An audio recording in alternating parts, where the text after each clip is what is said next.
আমার ২২ বছরের কাজের লোক আমার ঘরেই ঘুমাতো। তাকে আমি সবসময় সাধারণভাবেই দেখতাম। একদিন হঠাৎ সে আমার সামনে এসে বলল, ম্যাডাম, দয়া করে আমাকে ছোট চোখে দেখবেন না। সেই রাতে যখন আমি তার দিকে তাকালাম, আমি অবাক হয়ে গেলাম।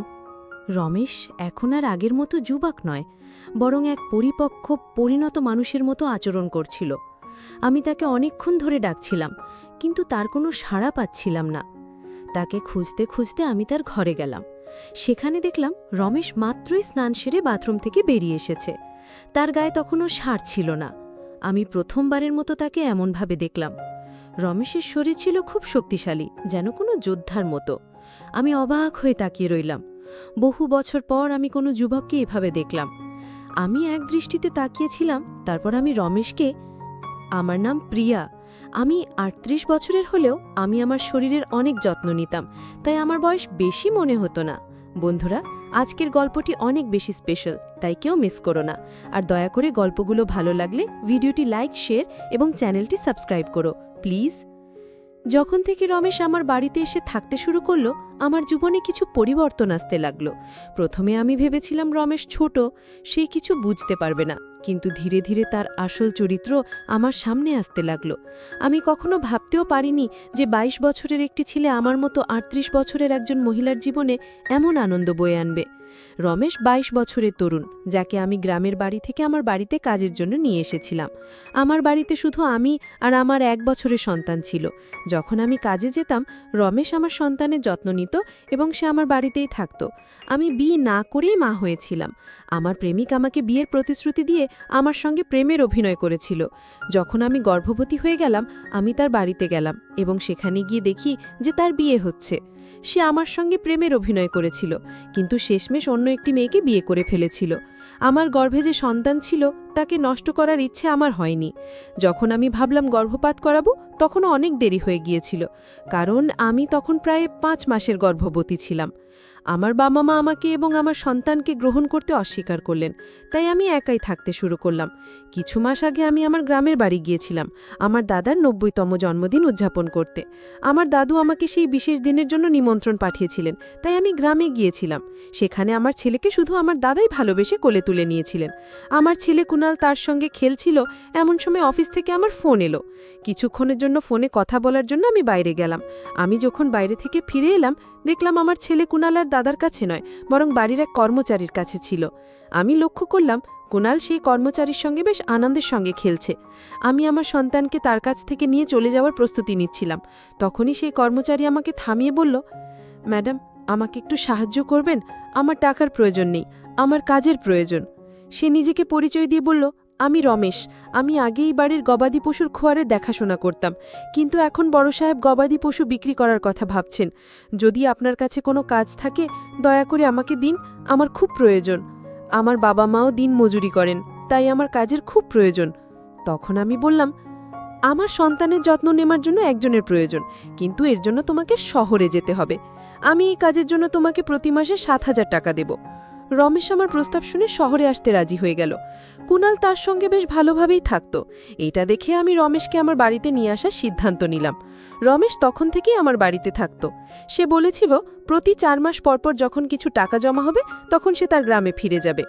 রমেশ সারাদিন আমার সন্তানের যত্ন নিত এবং ঘরের কাজে আমাকে সাহায্য করত। ১ মাস হয়ে গেছে রমেশ আমাদের বাড়িতে এসেছে, আর এই ১ মাসে সে নিজের কাজকে খুবই আন্তরিকতার সঙ্গে করেছে। তাকে আমার খুবই ভালো লাগত। রমেশের যত্নে আমার সন্তানের স্বাস্থ্যের উন্নতি হতে শুরু করেছিল, এবং আমি অবাক হয়ে দেখলাম যে আমার ছেলে কুনাল, যে আমাকে আগে অনেক বিরক্ত করত, এখন রমেশের হাত থেকে খুব ভালোভাবে খাবার খাচ্ছে। আমি রমেশকে আমার বাড়িতে থাকার জন্য একটি আলাদা ঘর দিয়েছিলাম। একদিন রাতে আমার ছেলে খুব কাঁদছিল এবং কিছুতেই থামছিল না। তার কান্নার শব্দ শুনে রমেশ আমার ঘরে এসে কুনালকে আমার কাছ থেকে নিয়ে নিল। রমেশের কাছে যেতেই আমার ছেলে কুনাল একদম শান্ত হয়ে গেল। রাত অনেক হয়ে গিয়েছিল, কুনাল রমেশকে ছেড়ে দিতে চাইছিল না, তাই আমি রমেশকে আমার ঘরেই থেকে যাওয়ার জন্য বললাম। সেদিন আমি অনেক সুন্দর একটি পোশাক পরেছিলাম, সে আমার কথায় রাজি হয়ে গেল। সকালে আমি ঘুম থেকে উঠলাম, তখন দেখি কুণাল রমেশকে জড়িয়ে ধরে ঘুমাচ্ছে। সেই দৃশ্য দেখে আমার মনে হলো রমেশ সত্যিই আমার সন্তানের জন্য একজন আদর্শ দেখাশোনাকারী হয়ে উঠেছে।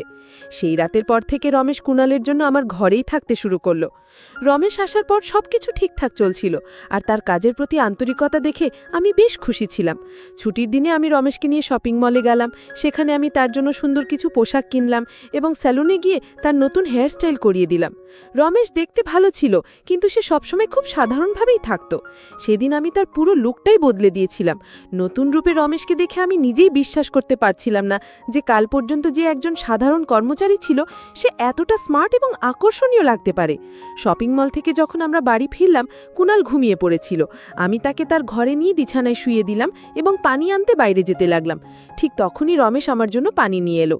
আমি পানি খেয়ে গ্লাসটা রেখে দিলাম, আর লক্ষ্য করলাম রমেশ আমাকে তখন থেকেই একদৃষ্টিতে দেখছিল। হঠাৎ করে সে আমাকে আলতো করে জড়িয়ে ধরল। অনেক বছর পর কোনো পুরুষের আলিঙ্গন পেলাম। আমি অবাক হয়ে তাকে দূরে সরিয়ে দিলাম। তখন রমেশ বলল, ম্যাডাম, আজ আপনার জন্য আমি প্রথমবারের মতো নিজেকে ভালোবাসতে শিখেছি। জীবন সত্যিই সুন্দর, শুধু সেটাকে কিভাবে উপভোগ করতে হয় তা জানা দরকার। আজ আপনি আমাকে সম্পূর্ণ বদলে দিয়ে আমার উপর অনেক বড় অনুগ্রহ করেছেন। সত্যি আমি এখন অনেক ভালো লাগছি। রমেশের মুখে সেই আনন্দের হাসি দেখে আমিও খুশি হয়ে গেলাম, কারণ কোনো গরিবের উপকার করতে আমার অনেক ভালো লাগে। পরের দিন থেকেই রমেশ খুব পরিপাটি ও সুশৃঙ্খলভাবে থাকতে শুরু করল। সে মাত্র 22 বছরের হলেও গ্রামের ছেলে হওয়ার কারণে তার শারীরিক গঠন ছিল মজবুত। সে প্রতিদিন বাড়িতেই শরীরচর্চা করত, আর তার উচ্চতাও বেশ ভালো ছিল।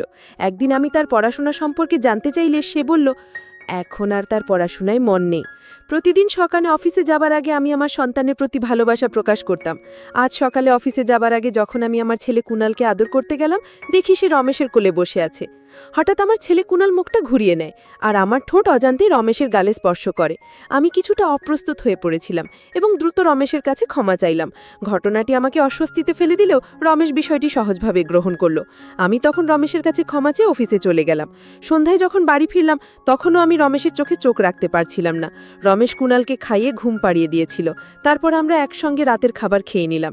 খাবার পর আমি আমার ঘরে গিয়ে ওষুধ খেতে লাগলাম, কারণ আমার মাইগ্রেনের সমস্যা ছিল। ওষুধ খাবার পরও আমার মাথার ব্যথা কমছিল না, তাই আমি মাথা ধরে বসেছিলাম। কিছুক্ষণ পর রমেশ ঘরে এলো। আমাকে এমন অবস্থায় দেখে সে জানতে চাইল কি হয়েছে।